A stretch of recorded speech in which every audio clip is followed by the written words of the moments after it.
East Coast winters are cold. We got a propane bottle top sunflower and a little 35,000 BTU ready heater that's old as shit. Get the temperature up here a little bit, but there's 55.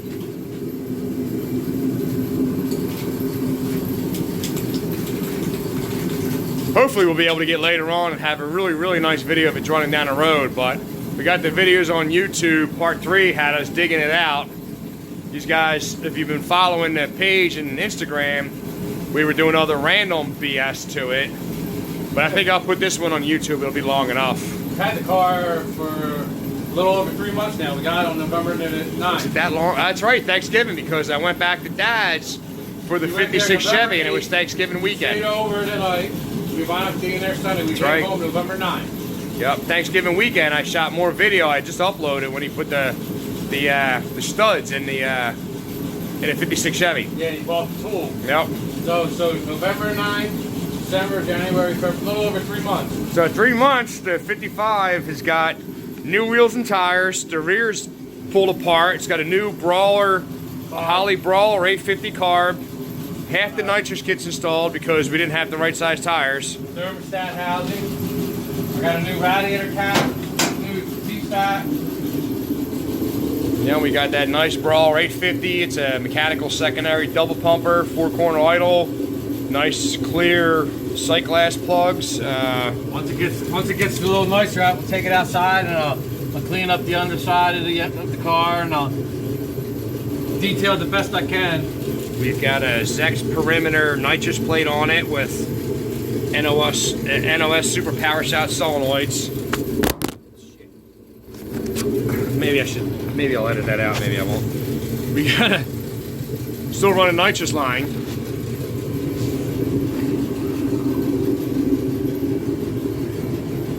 Oh man, where'd that come from? He's got a new radiator cap for it. But yeah, so the ZZ502 runs fine. It shifted gears for the little bit that we've driven it. I mean, off the trailer and into the garage.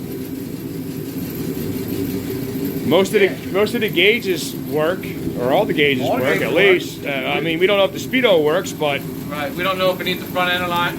It's steered at half decent, but again, it was just trailer to garage, so I don't know. I'm assuming the front end's going to have to be aligned. Yeah. I'm assuming when I take it up to your work, you know, we're gonna have some square the rear up probably. Yep. But so Keith here. I got the ladder bars at the garage. The dad. Wheelie bars. Wheelie bars rather. So Keith here got the 55, and he's been waiting to get this car. With Mehl's Mountain Garage, there's 3 Mehls. It's me, my little brother, my dad. Dad gave me his 1932 Ford 5 window that you've seen. There's a video of it on the channel, and I've been driving the wheels off of it. And he gave me that when I was probably 40 or 41. 40. Right? Is that right? 40. So Keith kind of got a little shorted because he had to wait another year or two to get his car.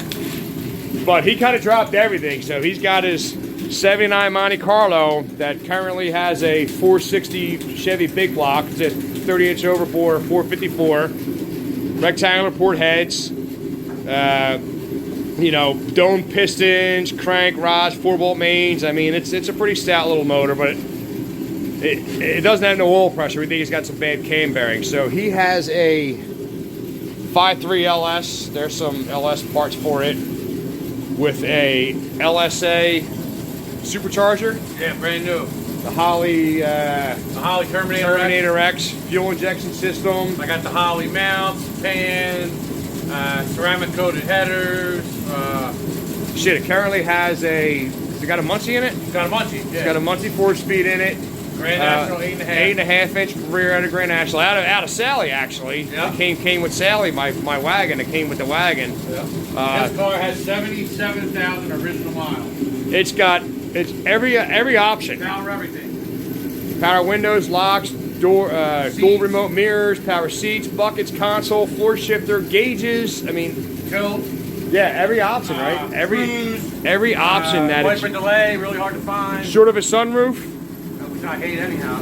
I think it's got pretty much everything, and it's got every option. We painted this. Well, he painted it. I helped with some of the body work in my old place way back when. It's been a while. And it's got an all steel cowl hood that he fabricated. I think there's still some. I have some pictures somewhere. Yeah. I think on my old digital phone here because it was originally white.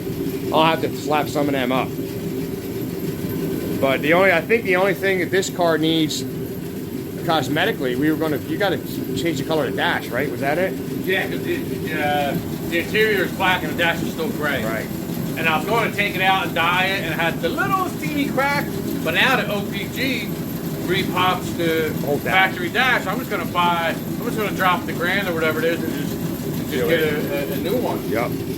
But this'll maybe this year, 2021. No, my brother, he'll probably start it, but the LS is going to go in it with an LSA supercharger. Most of the parts are there. You got to get injectors. I need injectors, fuel rail, heat exchanger, and a flywheel. Got to be the conversion flywheel. I know some guys go with the Silverado and all that, but you got to take the dowel right, you got to pull it down. And Lawrence told him an LT. Was it LT? He did it. I think. I don't know. I know. Someone. I just watched the video of one of you YouTube guys where they pulled the dowel pins out and they weren't terribly happy with it. Now it wasn't LT. Didn't mean to name drop you there, but someone else did it. I just don't like the idea of it. So I'm gonna buy the I think it's McClure that makes the or is it McLeod?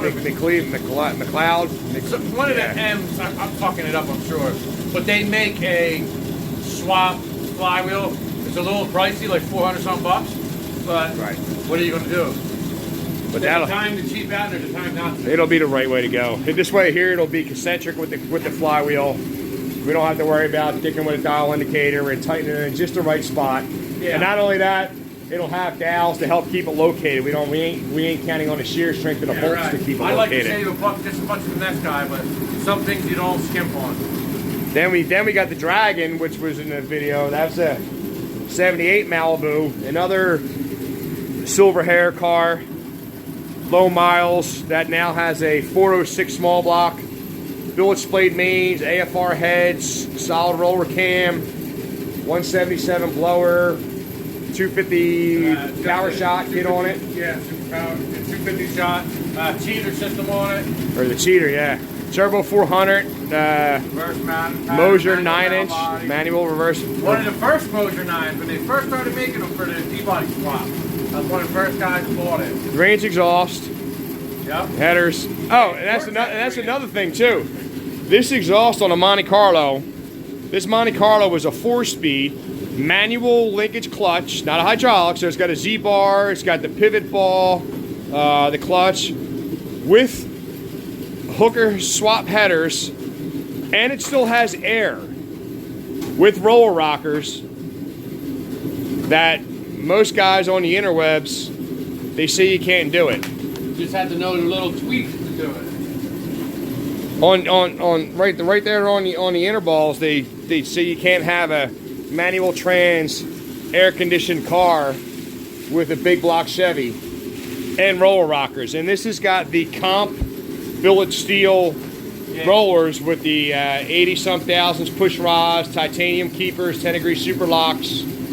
It's all in there. The key was to not have the super tall valve covers. We've got. That's the thing. You need the mid-level. We got the mid-height aluminum, and these are the like old school OG fins. Yeah, I don't even remember where I got them. Cast aluminum. I think you got them. Dude, you might have got them from Carlisle or some shit. Car hasn't been washed ever. And you see we got a steel cowl hood on it. Keith's got the all good headlight buckets. He's got shit. He's even. I'll see if I can get a decent shot of it. Alright, so the compressor kicked on. I had a cut, but he's got the chrome strips, which most of these 78, 9, 80 Monte Carlos don't have.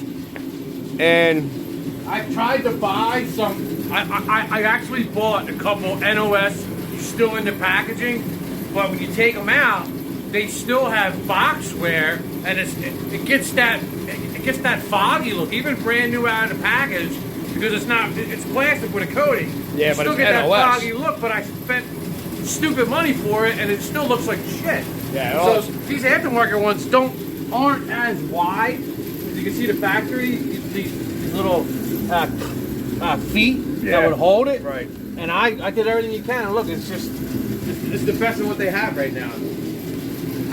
But that's the steel hood with the steel scoop. Welded on. Still uses the steel hinges. We cut out for the air cleaner, cut through the brace. Radiator's out of it. Just sitting over here on the floor. So I got a swap radiator for it, because we're going to LA. But you see the AC box is still there. Let me see if I can turn my light on here. There we go. That doesn't help. That actually sucks. All right. There you go. Yeah. But you can kind of see it's really close. We got OEM, GM wire looms that were modified to fit an 8mm wire instead of the 7mm wires that they use. See the steering shafts and the hooker swap headers. But these are the older, these are old too. They're like mid-height, 3/4 height valve covers. It's got the RPM air gap, Holiday 870 Street Avenger car, that's right. Still only a vacuum secondary 2-corner oil. It's not quite right, but Vacuum brakes, double batteries. type of system. Yeah, we still like our stereos. Yeah, cruise. But you can see you still got the cruise. It's still the module's still there. The vacuum pod's still back there hooked up. Some extra relays for the fans and whatnot. But yeah, I mean this old girl ran, but this engine was my brother's engine. Then it was my engine. And then I came home from a deployment and revved it to like $7,000 and smoked the cam. Yeah, smoked the cam, broke a couple valve springs, bent a push rod, and we think that Put a new cam in it. the metal, yeah. But I think that the metal went through, and I'm pretty sure it wiped out Some bearings. The cam bearings. It's gotta be too, cam bearings. Because when it's hot, when it's cold, it has great oil pressure. Don't make a sound. When it's hot, it has 0 oil pressure, verified with 3 mechanical gauges, but it don't make a lick of noise. Just no oil pressure. There's no squeaking, there's no knocking, nothing. there's no nothing. And when I finished wiping the cam, Here's the lifter right here. I put a cam in it, Here's one of the lifters and that's when I put all the comp springs. That ain't no joke. That's a white lifter right Yeah, there. see that? Yeah, you guys can see the cup in that. Like that was one of the lifters that were in it. Matter of fact, this lifter. So I put push rods, rocker arms, springs, keepers, retainers, the locks, timing chain, gears, cam button, and there was still metal in it, and this is what happened with the lifter. So that engine's got some bearing damage. We're out of propane. But he's going to put the LS in it, pull this big block out, and freshen it up for another car that you guys haven't seen. But Keith's got a 71 Chevelle convertible. Yeah. So that engine will be for it. So my brother's a big block. I gave him any big block shit that I had, and just got rid of it. This fool likes big blocks. But yeah, so that's some of the Mountain Garage Jersey stuff that Keith's got. He's got the 55 here, the Monte Carlo, the Malibu. That's not even including the square bodies. We haven't even went to the square bodies and stuff like that. I mean, we're That's why we desperately need a big shop. Yeah, we're happy for square bodies, and I know some of these guys out there really like square bodies, and he's got a 88 V or whatever it is, so it's the 350 TBI with the 87. 87? 87 Chevy Silverado V30. It's a V30. With the V in the 87. Right. It's got power windows, locks, tilt, cruise, Everything. air, standard cab, long box, 1 ton, dually 4-wheel drive. And 60, 205, 400. we just picked up another one. Got 2 of them actually. Yeah, now. for a parts truck. So that's already up on a mountain, getting ready to go back in Tent City. The other for, truck's a little old. The other truck's an 84, I believe it is. Yeah, because it's not. Yeah, not it's TBI, it's ejected. car. Yeah, it's car. It's car, but it's the same chassis. Yeah. Very hard to find. And then he's got a GMC Hercules out there, He-Man. 85. 85 GMC. 2-wheel drive. 2-wheel drive, 3+3, 6-pack, crew cab, whatever you choose to call it. That's got a 454 turbo 400. That guy's got a freshly rebuilt big block in it. Like I said, he likes his big blocks. That's 3 big blocks. And then you guys saw some of Papa Smurf. That just got wrecked, and he just picked up a. What the hell year is that? 90. 1994 Suburban. Suburban 1500. Yeah, 1500 Suburban, 350, 4L60E, 4-wheel drive, factory posi, factory rear air, but that's no factory rear heat. Well, I'm gonna run me that. Which is odd. I didn't know all about that. I like the color because I haven't seen too many of it. It's a metallic teal. I've seen a lot of like browns and tans and reds, but that's actually like I haven't seen too many of that color. And then he just picked up the 2500 wheel flares. The flares, yep. Yep. So slap them on there. Change the wheels because the wheels are ugly like a Ford. Reminds me of the S10 Blazer wheels. Yeah. Like the Jimmys, like the 4-wheel drive ones. Yeah, those wheels are ugly as shit. So I'm going to use the GMC. I think they were an option, but not that style. Probably. A different style. It looked almost artillery-like. Yeah. But we'll grab them. So that's some of the stuff that we had going around. A boatload of my first YouTube videos were kind of shaky. I really need someone else to hold the camera when we're farting around. But that's what we got going down here in Jersey, at least for now, as long as my brother lives in Jersey. And we have other crap up at my joint, and ultimately, you saw some of my dad's stuff. I wish it wasn't this shaky cam. I wish we had someone to hold the GoPro and the camera to, you know, see the 56 and to see the 55, see the 57. They're really awesome cars. Dad likes building them. And he's got other shit. He's got a 50 Plymouth 4-door. He's got a 50 Studebaker 4-door that are really, really cool projects. So the video will get better. Hopefully the content will get a little bit better, and I won't be shaking around like I'm, you know, riding in a go-kart when I'm holding the camera. But anyhow, leave some comments, check it out, follow, give some thumbs up. We'll try and get other different stuff in here, but that's kind of like a little bit of a wrap-up of these 2 cars at least, of what's in Mehl's Mountain Garage Dirty Jersey edition.